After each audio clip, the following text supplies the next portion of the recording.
Let's look at electron configuration. So what you see is the Bohr model. The principal energy levels are in a circular fashion 1 to 7. And these ones can hold electrons. So we can just write it by the side. Each principal energy level 1, 2, 3, 4, 5, 6, 7.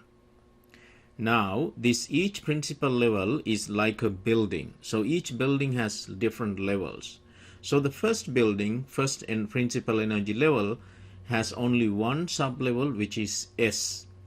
So I'm going to put it in green, 1S only, right?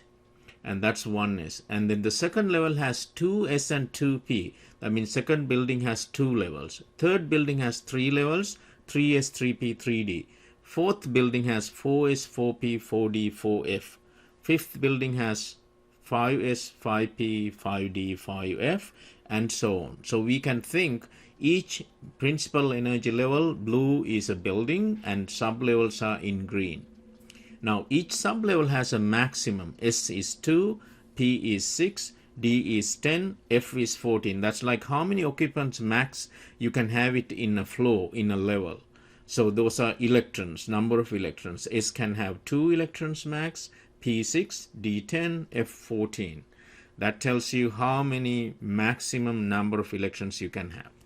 Now, considering energy, the closer to the nucleus is low energy, and away from the nucleus is high energy. So that's how we want to fill. So that's called the Aufbau principle in German. So that means building up. So you're going to start at 1s and then you go up as you go, as you fill. So you're starting 1s2, and then once you filled it, look at this one, you filled 1s2, the maximum for the s2, 2 electrons. Once you filled it, there's nothing else to fill, so you're going kind of blank. So then you go back to the higher level, which is 2s here. So now you're filling 2s, which is again, you can only fill 2, so 2s2 filled. Now there's nothing else to fill if you go lower level. So you're going to go to the higher level, which is 2p6. You fill that one, then you fill 3s2. Then there's nothing else to fill. So you're going to go back 3p6, 4s2. Then there's nothing else further. So you're going to go back 3d, 4p, 5s, and so on. So that's how this diagonal filling. So it's a good idea to write this diagonal filling and practice how to write it.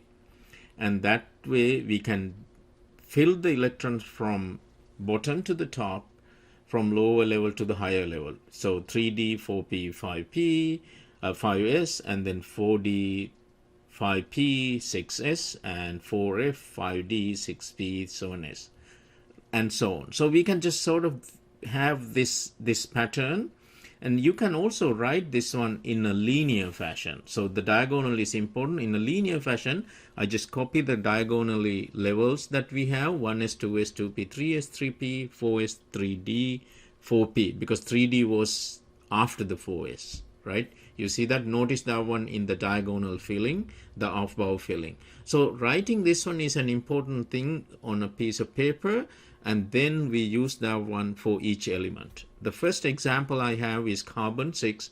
6 protons means 6 electrons. You fill like 1s2, 2s2, 2p2. Voila, you have 6 electrons filled.